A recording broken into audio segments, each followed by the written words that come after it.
Good morning, everyone.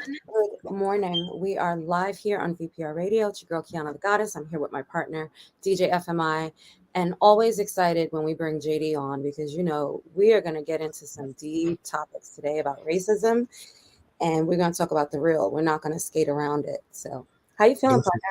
partner? Kiana, I feel like we've gotten to December very quickly. In a heartbeat. Um, VPR radio, I feel like the holiday weekends holiday season has just come and just bombarded me.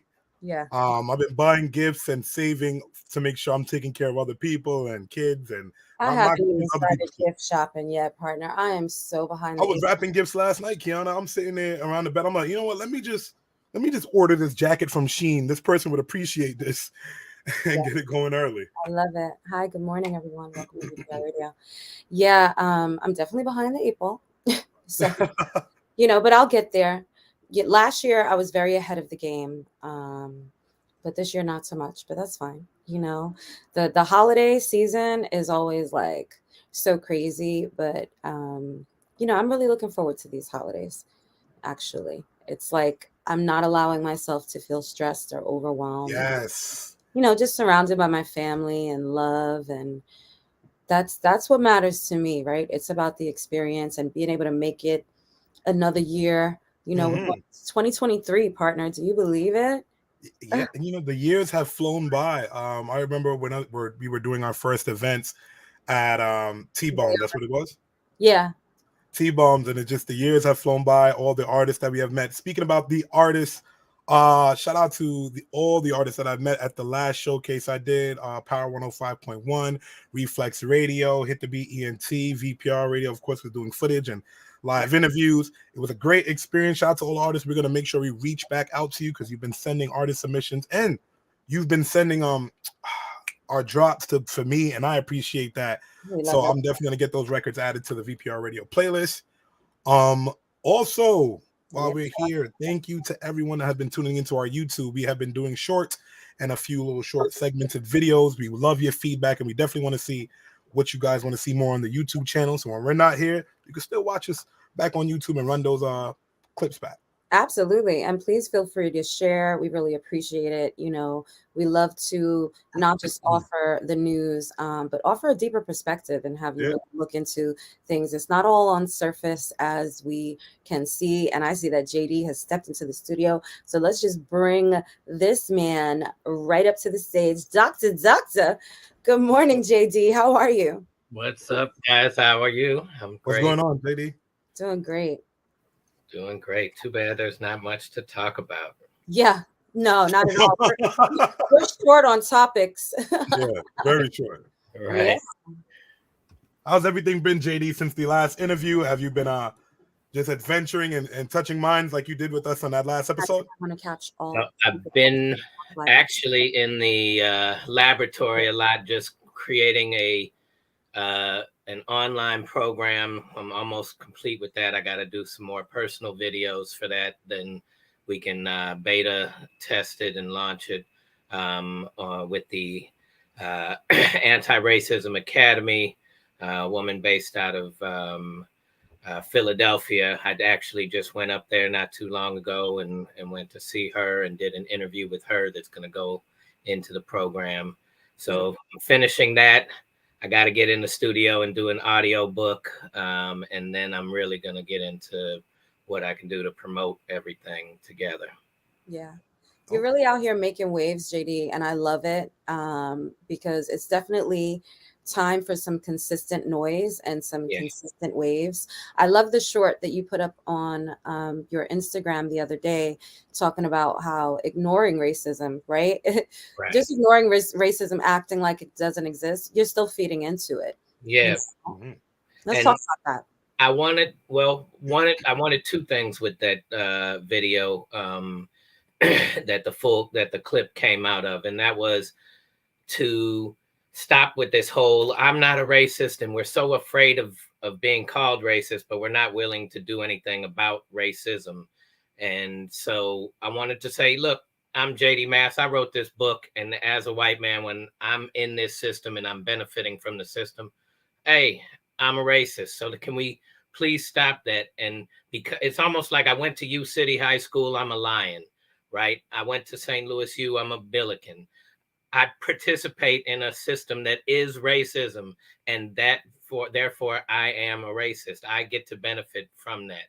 And so if we're going to be not racist, then we have to really do things that are not racist. Not just, I didn't discriminate against a Black person today, I didn't do that.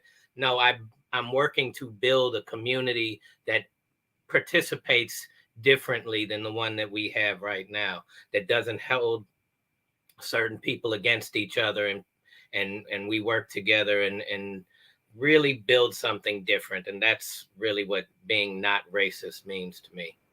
Amen to that. I know you said something like instead of based on like oppression, right, and power based on humanity, Yeah. right? Why That I mean, can't humanity be the basis for our system? yeah, Right. right. Isn't that Mhm. profound? Yeah. Why? I mean, the life cycle, there's ecosystems out here. So why can't we just participate in what already exists in the world? And, I mean, the time that we're in right now, where and the other part of the book is not just dissecting how white folks treat everybody else in a racist society, but just some of the issues of white culture, period. Like recently, the FDA uh, approved, I don't know if you guys saw that, but the FDA approved growing meat in the laboratory, right? So taking the cells say that? I of did see meat, that. and Uh-huh. you're not growing an animal in the laboratory, you're growing the slab of meat.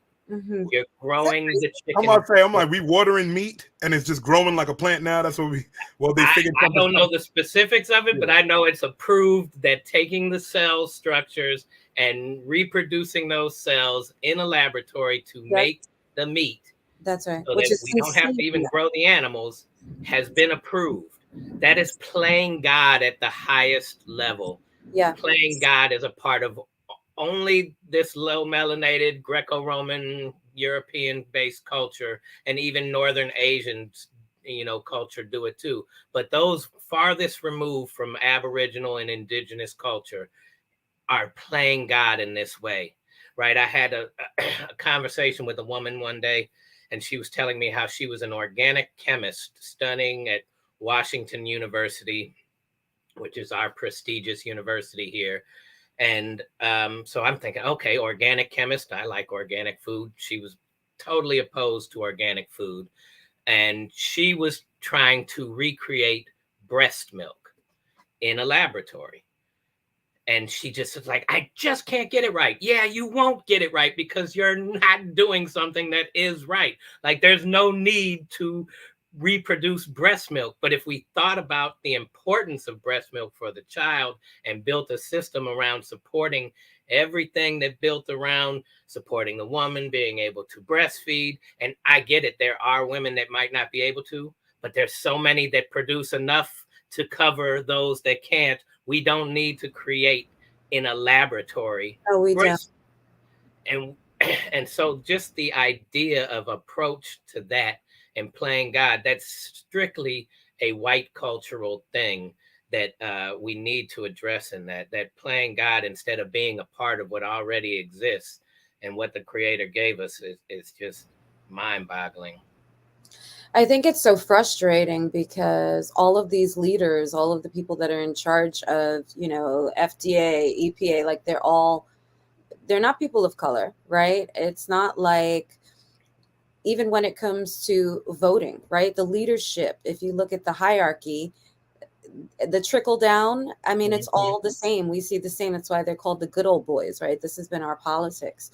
How do you think that we can legitimately address that, and really kind of get them out? Like, we have to flush out the old way of thinking, right? And the old way of doing things, or we're going to keep repeating the pattern, because that's the definition of insane, right? Status quo. Right. Repeating and repeating. Yeah. Well, their system is well established. It's very much in place, and that's part of my internal challenge, and that also pushes me to get past the internal insecurities of it, is that I want to go into colleges. And I just remember that college age experience of, okay, how am I going to show up as an adult? I knew what I was as a child, but as an adult, I'm not going to do those childish things anymore. How do I show up as an adult? And for some of us in the college experience, it was about like recreating ourselves completely, and others were already sort of on a path of responsibility or doing things a certain way, and had trainings that led to that. But that that age group of how do I become, what am I going to become for the rest of my life, is where I think there's a great opportunity for change. And I said this before, we talked about this, that they grew up with the internet. They grew up filming themselves and recording themselves and putting their lives out there. Mm-hmm. And so on one aspect of it, if you approach it, that creates some level of lack of social ability on, and keeping us divided in this individualistic world. But on another level, it really gives them an access to challenging the status quo at a different level. And I think the white cultural leadership knows that it's coming to an end, and we're so ingrained in controlling and this sort of spoiled brat way of, if I can't have it, I'm going to destroy it. That's really what the race to me is about, because people are starting to be much more aware, and yet those that don't want to are holding on even tighter. And like, that's when I met the Hebrew Israelite community in Dimona, the greatest thing that they taught me was that the real threat to the system is building a totally different system. It's not even participating in it. And that's why I talked about racism as a system and not being racist as completely something different. And if you look at it, I mean, we burnt down Black Wall Street and bombed that and did all these things because they weren't fitting in our way. It was no threat to us. There was never anything but the real threat was, holy shit, this peaceful place of thriving can happen. And we've done everything we can to control all these resources and make them have none. And yet, right. So, and if this grows, now this becomes a major threat, right? And in terms of Black Wall Street, there were several Black Wall Streets, right? Like these things were destroyed around even Central Park itself. Yes, to be a mini Black Harlem, all of those things. And if they didn't bomb them, they deprived of resources even more, and sent in drugs and alcohol and guns and even a bunch of churches to make sure that you have somewhere to to maintain, because we can't have you completely hopeless. We got to have some level of hope in this whole thing, just enough to keep you from not wanting to be the violent folks that we want you to. Right. So it's like this whole trickery mind game. All of this energy spent on that, and we could just be enjoying life and loving each other. And it's amazing. It doesn't need to be this hard, right? No, it doesn't. Really doesn't. And I feel like with the rise of social media, I've been watching the certain cancellation of certain individuals, you know what I mean, depending on what they stand for and what they're standing against, and how it's so selective. Right. When they want to cancel someone, they will air it every day. It will be on the column. It will be on the bottom column. It will be on the center page. It will be on TMZ. And for me, it's this. I know you've been watching the whole situation as far as with Kanye West speaking out on his certain beliefs and his view of it, just like Kyrie. What is your take on that? Just watching how he's being persecuted in the media. I love what Dave Chappelle said about Kyrie, that Kanye pissed him off so much Kyrie got in trouble. So I've always felt Kanye was as a person, like, I don't know that I want him being the leader of us breaking through with it. In the way he approaches it is similar to Donald Trump. Like, you can point out a lot of the wrongs, but that doesn't make you the one that's going to be the one bringing us out. On the other hand, Kyrie is a man of peace, a man of giving. Like, you guys shaped him out to be a villain for a 3 to 5% of a film based on teaching people about their own true identity and history that have been denied their identity and history. So yes, I don't understand why the that he film didn't make. He didn't make right. it. Amazon, He you didn't know what I'm make saying? I just don't. but the And film then itself, before we even get to Kyrie's portion, the film itself, I was watching Eton. I haven't watched the film yet, but I've watched Farrakhan talk about it. I watched Eton Thomas. I don't know if you're familiar with who that is. Former basketball player, wrote a book called We Matter, I think, about athletes speaking out for injustice. Mm.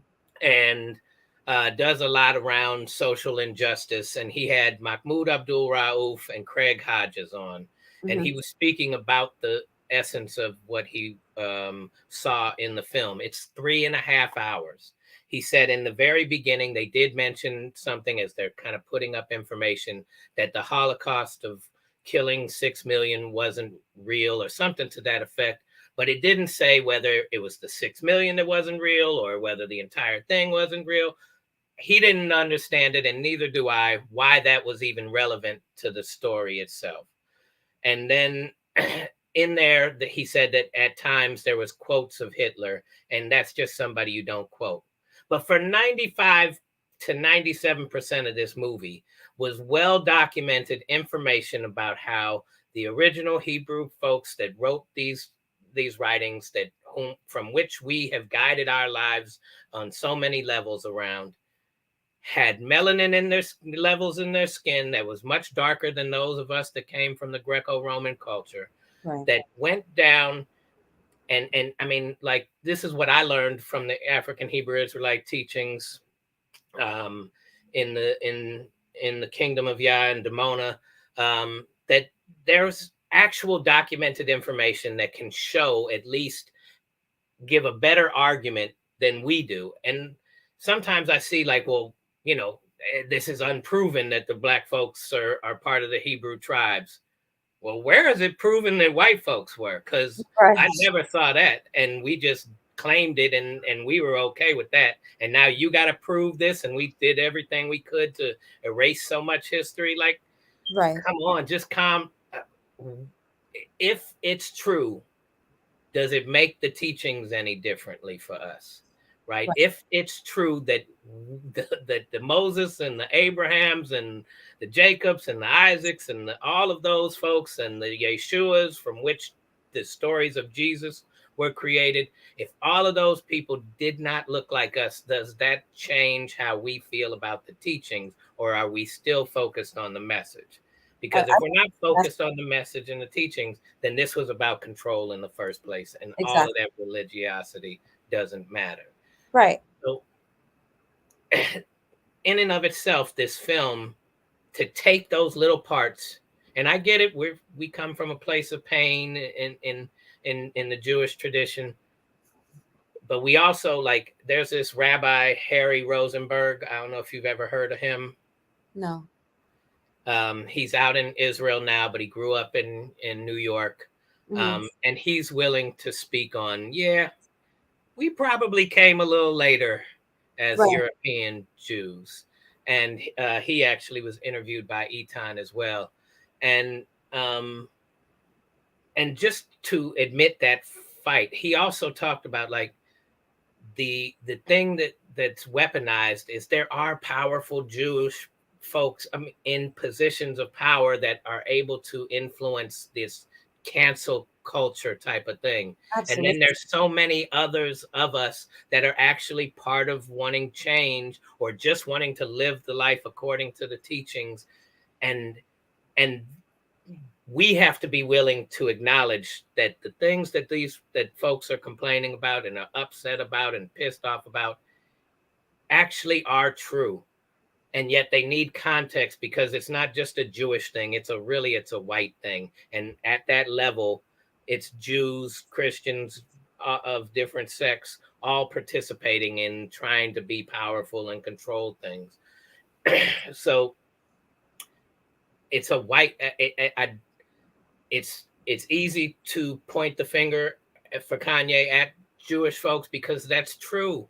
it's absolutely true that so much of the industry is Jewish, and so much of the manipulation caused to, to help Black music get further, Yeah, and choose which Black music gets it. It is by Jewish folks.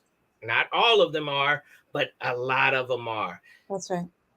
And by design, the relationship between Black folks and Jewish folks are very aligned, and like we're the ones, as a Jewish man, I'm the one that kind of keep the Black folks in line at that level in many industries. Hmm. So to call that out is not wrong, Right.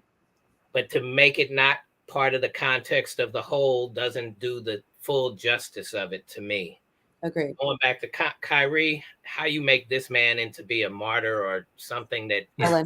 anti somebody when all of the things that he's done. And I talked about this with this Jewish guy that went to my synagogue, and I asked him if he was into sports a lot, and I asked him if he followed the NBA, and he was like, not really. I just can't believe Kyrie isn't I mean, expelled or whatever for life. And I was like, wow, what did he do?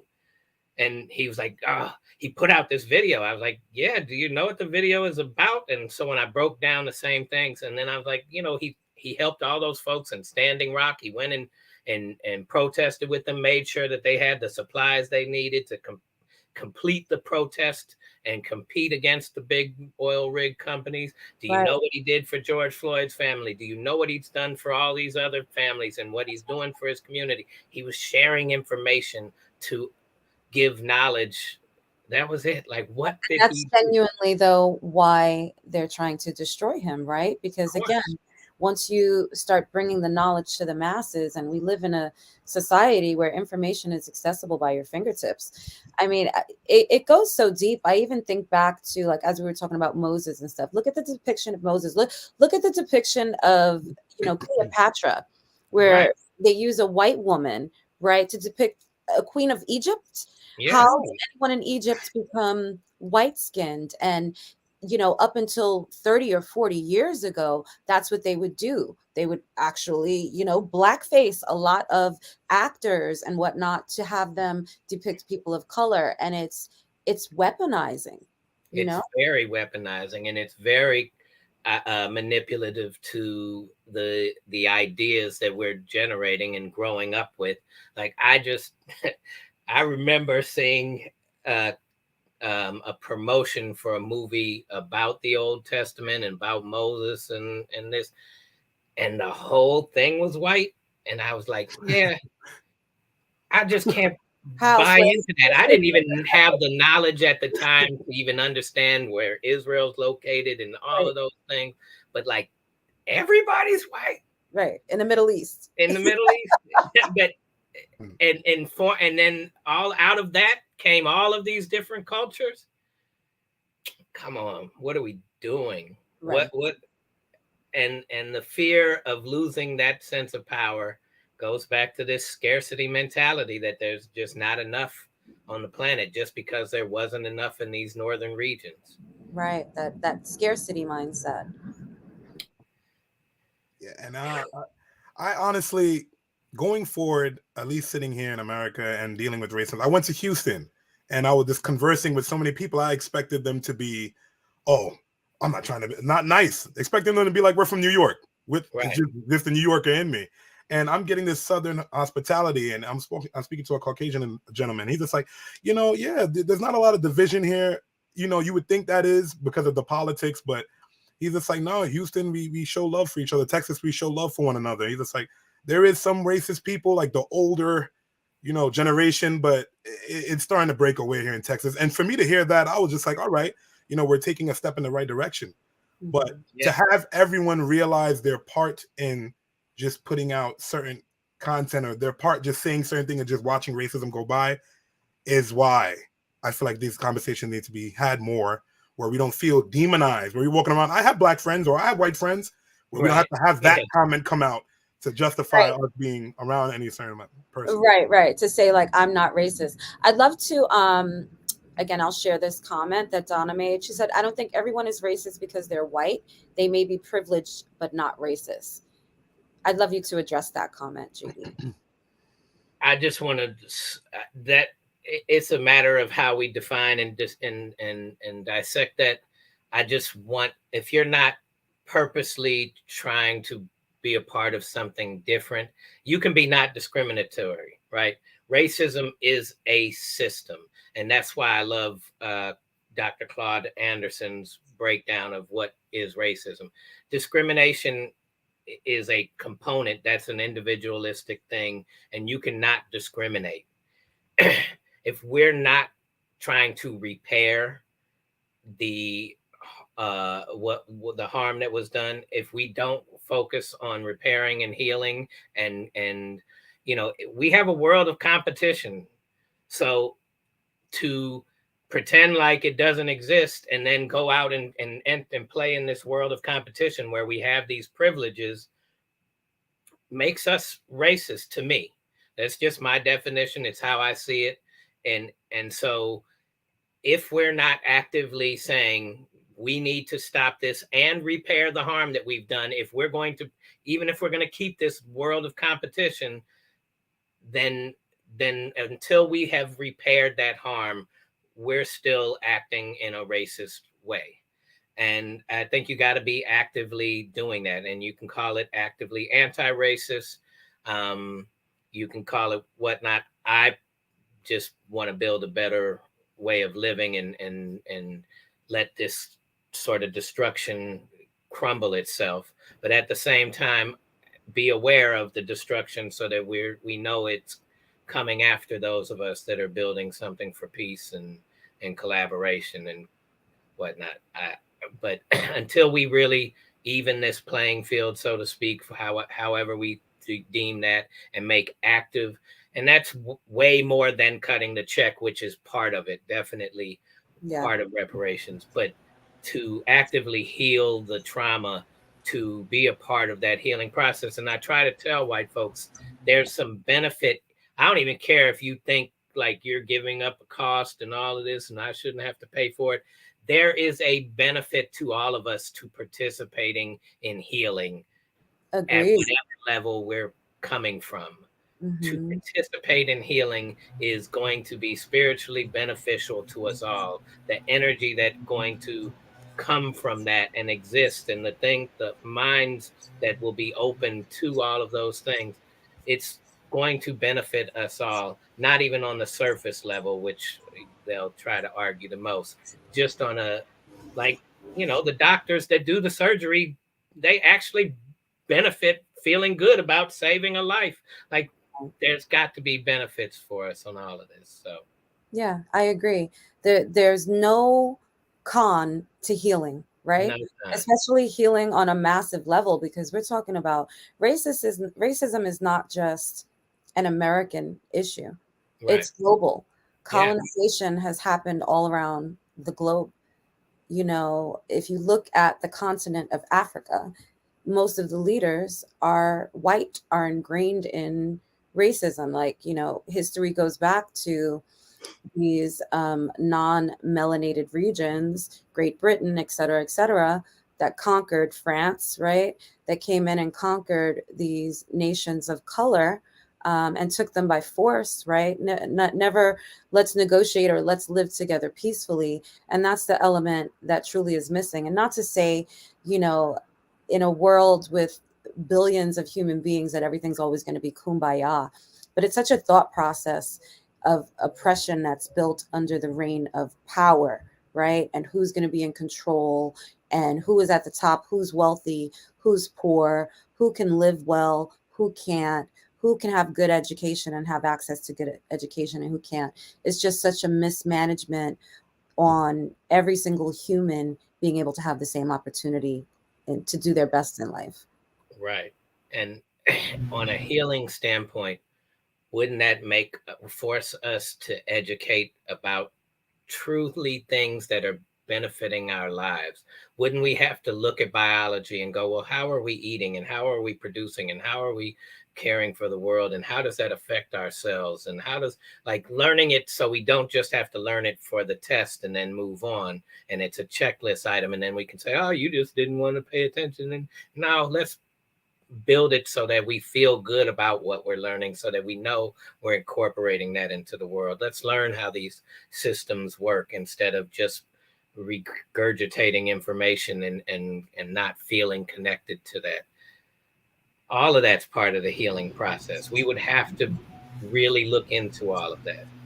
Yeah, and I love programming that needs to go into full effect, right? Yeah. And I love how people think it's just going to be reparations that will fix everything. Money is cool. Money can fix a lot of things, but we have to watch the way we converse with one another, so we know how to speak with one another. So the hate speech and all the other things that come along with it stops there. Yeah. So we can get back to the healing. And just to piggyback on the money thing, and we spoke about this before, but like my sister shared with me a video of Terrence Howard going and speaking to Oxford University.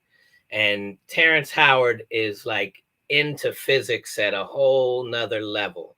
And this is his real passion. Acting is what gets him the resources to focus on his passion. And he was just speaking and breaking down mathematics and different things at a different level. But the thing that I love the most about what he said is, we're the smartest beings on the planet, and we're the only ones that have a monetary exchange in order to get things done.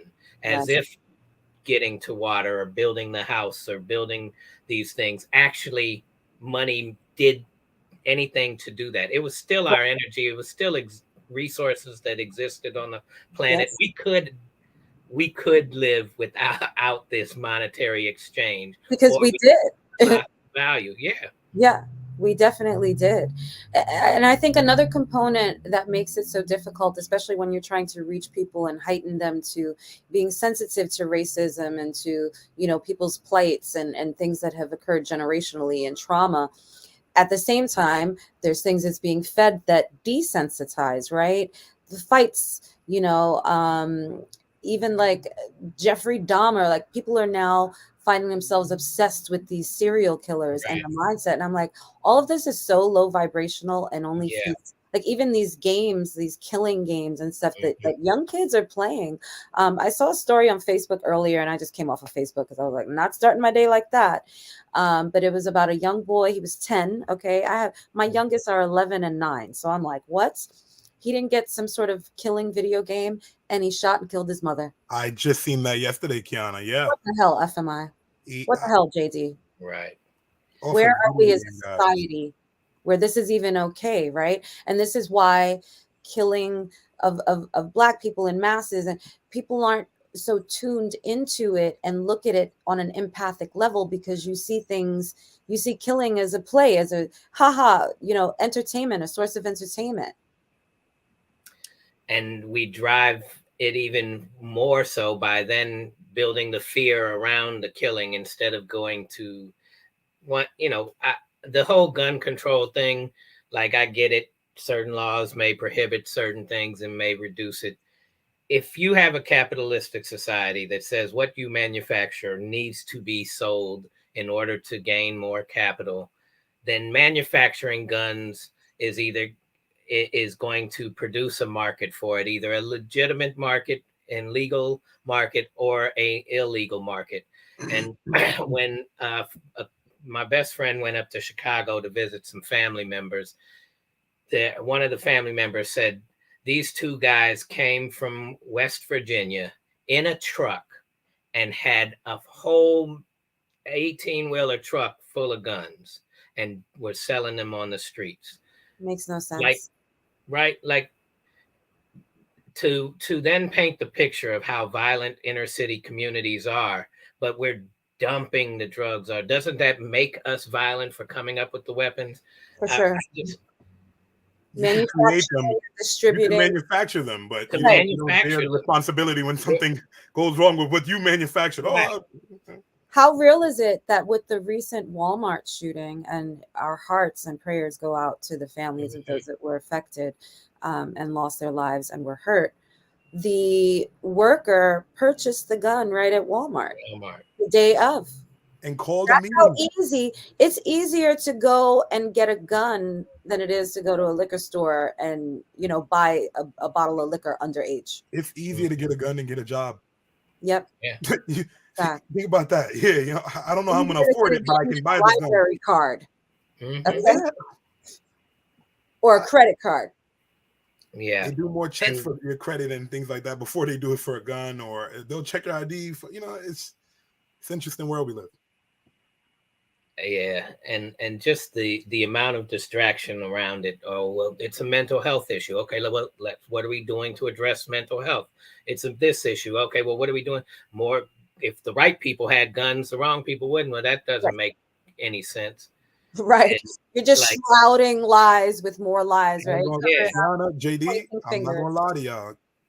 When I was in Texas, I was not honking the horn at anybody in traffic because this ain't New York. You know, They that's will hop out scary. and do what they got to do and continue about their day. So I'm like, you could take your time. I could wait for you to pull off from this leg. I bet. But yeah, nah, it's definitely a different way to approach it. You know, when you go to a place like Texas and it's just like, oh, I'm gonna get a coffee and go buy some bullets. When you Right. could do that, and you come to New York where it's just like if you get caught with a gun you get 5 years per bullet. It's taboo. Here, it's taboo. Over Not there, anymore, it's just partner. They changed New York laws right under the nose of a lot of its citizens, and I bet most people don't know that you can actually just like have a gun on the streets now, as long as it's legal. But that's crazy. See, VPR, I'm learning something new here. I'm like, yo, Yeah, you're they watching all these young kids every writing these time. laws and sliding them in while everybody's talking about like Kanye or you know Kim's child one way to do support, it. right? Just break it. Oh yeah, let's put another Balenciaga. law in. Yeah. Mhm. Just like they did with the abortion laws. I mean, you remember how that kind of like slid under and then everyone started talking about it, but it's like, Mhm. how And did we even get here? I Right? want to see how they're going to use that when it comes time to run. You know, they're going to have to speak to these people and they're like, hey, they're going to lose a lot of their base when it comes to that abortion talk. But Yeah, nowadays you don't run on your own. You just talk about what the other person didn't do right or Yeah. did in the third grade or something Yeah. like that. And It's very childish, right? It it's shows a lot of so immature. We are at such a level of ignorance, and then the arrogance about our ignorance right. and keeps us from wanting to change. And you guys have to remember the key words that they use now in all these commercials when you see them running. He's such an extremist. His extreme views. He's extreme. They use these keywords that are just it's interesting. Do you remember Maverick? Keyword Maverick, hashtag Maverick. I never want to use that word again in life. Yeah, and I feel like with COVID, it has just sent us into a spur.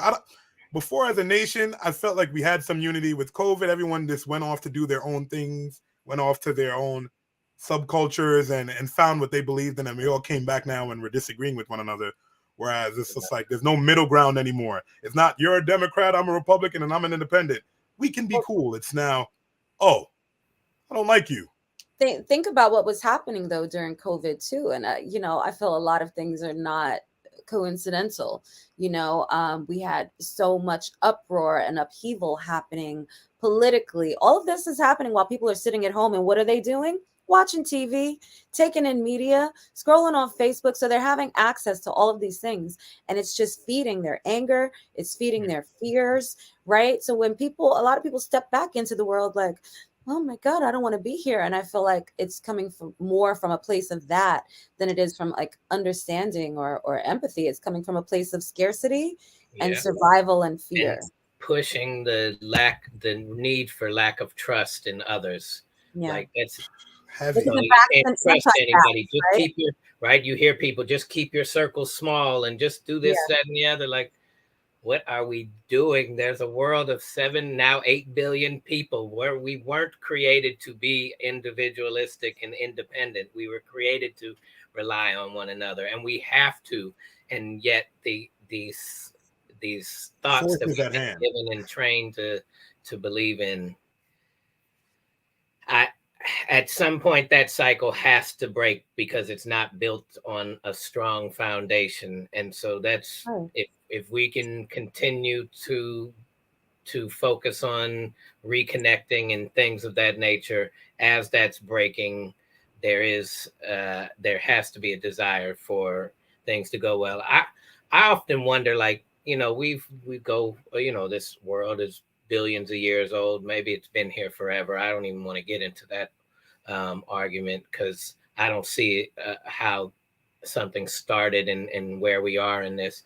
But I do wonder if, like, we say, well, there was dinosaurs and then this meteor came, and did did we just keep screwing this up? Because have we never been, as long as Earth's been here, has we never been at this level of technology or something like that before? Right. Or did we keep screwing this up because those that didn't understand the full or reconnect with the earth and just want the understanding continue to do things that were damaging, and the earth went, wipe them out and start all over again? Over again, right? Because even if you think about, like you were talking about Terrence Howard with physics and quantum physics and energy, and how that energy pulls back in. So if masses of people are radiating this energy of fear, and that is what is coming back. That's the Right. causation in law of attraction. So the more people you have vibrating with love, the more the earth is going to heal along with its people, right? But the more you have people vibrating on fear,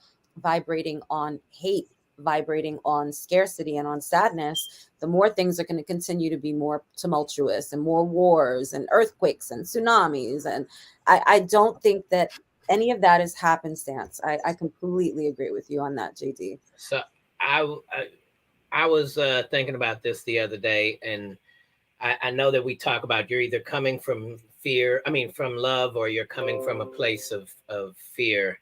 And I think that we're coming from a place of pain instead of love. Like, our pain leads to a fear, or we see somebody else in pain and that leads to our fears. But even with this whole, going back to this Jewish thing, like, sometimes we don't even, people that I know have good hearts and want to rid the world of racism, and then all of a sudden it's Kyrie did this anti-Semitic thing, and I'm like, is that just triggers our pain, and then we become this victim, and then now we're back in that space? Or could we look through it and recognize our pain, but also look through it and say, well, how am I going to bring love to this situation? How am I going to gain some understanding? Am I going to even have enough love to seek out enough information to make a real judgment on these Right. things? That's non-biased, right? Right. But based on actual information and And knowledge. so we have so much triggered by pain, like, oh, I don't want to pay. Who's going to pay for reparations because it wasn't me that did it, and this, that, and the other. So when the ambulance shows up, when you're lying on the street because you've been in a car accident, and ambulance goes, dang, too bad for you. Yeah. I didn't do it. Right. Like, is this how we're participating? We can't see love. We just come from this place of pain and whatnot. Like, we got to get past this and work through that, and stop trying to hide from, like, I saw this rabbi, and he said, Jewish people, they were talking about the Dave Chappelle, was it really anti-racist? And he was like, no, Jewish people have sense of humors too. Or anti-Semitism, and he was like, we can see the truth from that if we really look for it. And right. We can't get into a place where we deny any kind of making fun of a situation in comedy, because then what? We're like all just uptight and serious? No, we're not going to have that either. Like, we have to figure out how to recognize our pain and work through those things and let go of it, but allow it to cycle through without having to respond to that. Because the healing, even if one, pain often comes from a place of somebody else causing harm, but it also, even if it wasn't our fault and we didn't self-inflict the pain, it's still our responsibility to be part of our own healing as well. And that, and if we all are part of the healing, we'll see much more love if we see that value in the healing. And that's really what I'm hoping to get across with the programs that I'm doing. Yeah, I'm so excited by those programs, because I completely agree. Addressing it and understanding that there is an inequity, right, in the fact that white people just are naturally born in this country, especially with a privilege that is just attached to it. Whereas Black people, brown people, melanated people are born with a target and with usually some sort of stigma that's attached to them. And that already puts us at a disadvantage, right? And understanding and wanting to correct that really will steer us in the right direction toward, like you said, this healing. But I definitely want to talk more about your book and the things you have upcoming, because I'm so excited. I see you're building out these programs. You have a lot on your plate. Let's get into that. So just, keeping, like you said, the voice out there. The social media is building, and I'm glad for the standpoint of being a voice that can uh, bring some sort of level of healing, and peel back, and just even make us more comfortable. I see more and more white folks being comfortable talking about these things, and that's what I really want to up the level of. Um, and I want to figure out the college angle, and part of what Race for What, I don't want to. I might come to a college and speak. I might come to an organization and speak, and that's fine. I'm at this point, money still exists, and we want to build. But the real idea is to do something where it's an event that you feel different about how you experience the event, not just someone coming, speaking, getting a check, and going. Yes, I might say some things that haven't been planted in your head before. Yes, I might open up some eyes and things of that nature. But if this isn't about being effective, then I'm not gonna feel complete.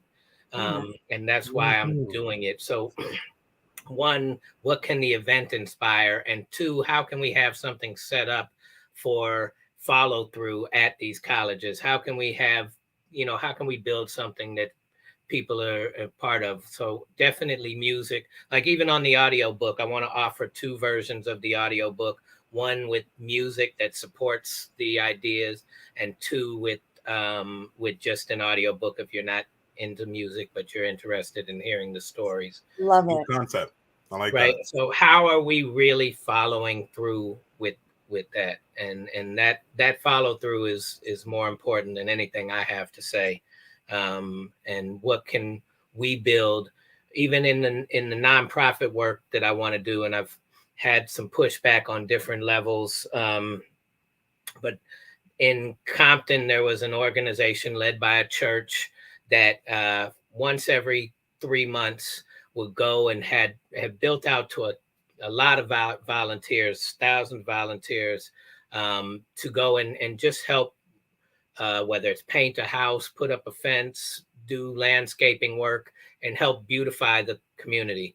And Yes. that's in LA. In LA, the hood doesn't look anywhere like what it does in St. Louis and in the East Coast and things of that nature. The dilapidated buildings here and those things, beyond, that's a systemic thing that needs to be fixed on a higher level. But if we came together and started to want to improve the houses and the landscape, and I even fill in some potholes, whatever it is, the Right. mentality of those that are living there feel better about themselves when they come out the door.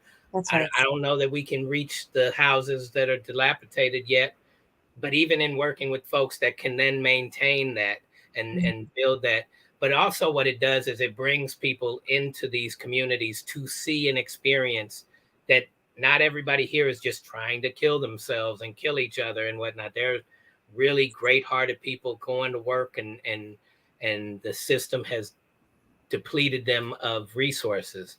And Yes. we got white flight bad. I don't know if you guys are familiar with that term there, but white flight here is at a whole nother level. Well, And explain it to our viewers who are and unfamiliar. it's when an ounce of melanin moves into your community, white folks move away and take the resources and go, okay, we'll build over here. Up, we can get financing for a new home. Let's go build a new home way out and wherever the hell. And Mhm. I even picked up a guy the other night. who was profound to me. He was rather inebriated white guy in a place that's about 45-minute drive outside of St. Louis, which is far for us.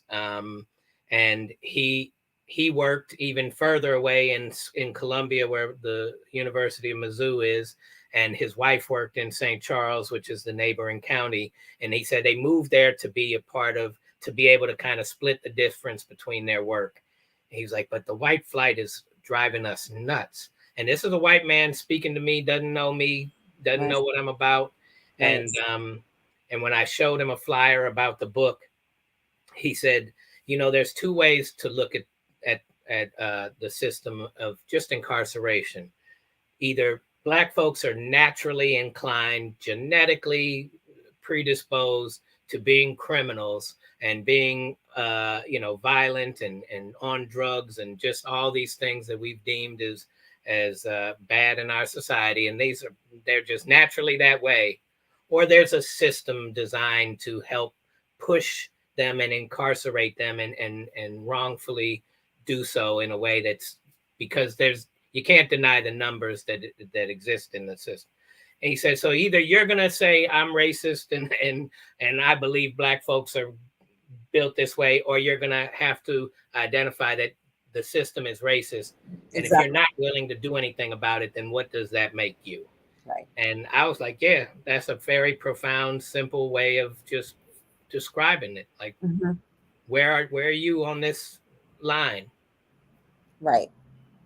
It makes perfect sense. That's white as hell, right? Yeah, it does. All right, guys, here on VPR, please make sure you could tell them where they could find you as we get ready to wrap up this episode, because I know we have so many viewers that was waiting for this episode to have you back. So I'm so happy that you took time out and came back. I love this time with you guys every time. And shout out to what you guys do and the positivity and just the love that you guys put forth every week during this, and even in your natural lives and posts. So I appreciate you all so much for that. Appreciate you too. Raceforwhat.com. I'm on Twitter at JDMass I'm more so on Facebook and Instagram under Race for What. That's the page, and whatever you call the Instagram thing is the Race for What tag.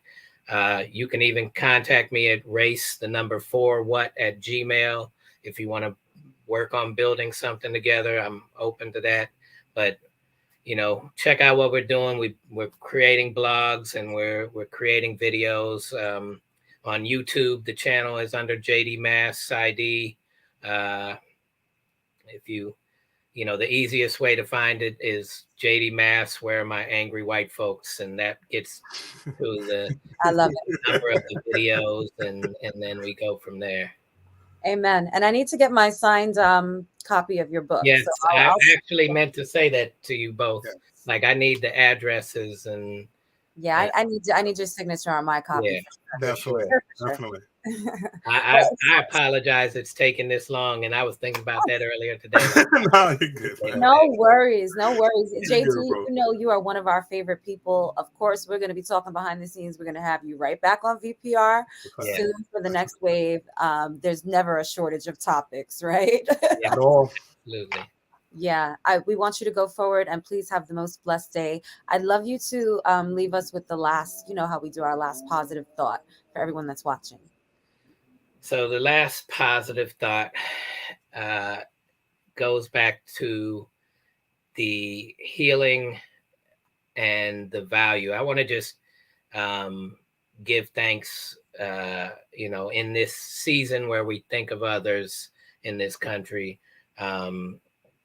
just to all of the burdens that Black and brown folks have carried, indigenous folks of this land have carried for so long, that even after we do the wrong, you're asked to not be upset and angry about it and not respond and not act out and not do revenge. And when we start to look at you know, the difference between who's the Semitic people or who are the original Hebrew folks.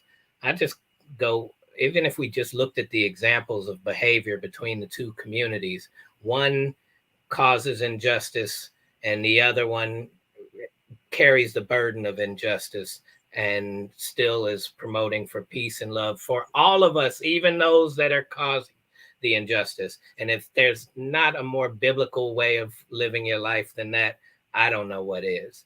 And so I just want to say I appreciate that.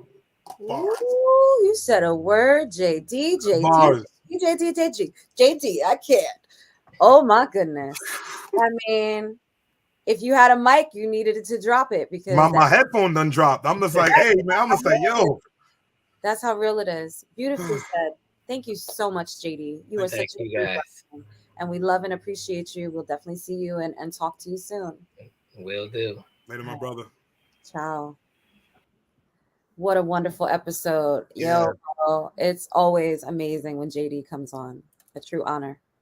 Yeah, it's definitely a conversation that needs to be had, VPR, and I appreciate each of you for tuning in every week, especially the repeat viewers that was waiting for the JD interview. That feels dope. We're waiting. We're glad we're able to bring him. We'll definitely have him booked again, obviously, for the new year. And in the meantime, you guys go off, stay dope, enjoy the rest of your day, and with love and light, and just keep doing what you do. We love and appreciate you. We'll see you. Subscribe, share. Don't forget it. Don't forget it. Love you guys.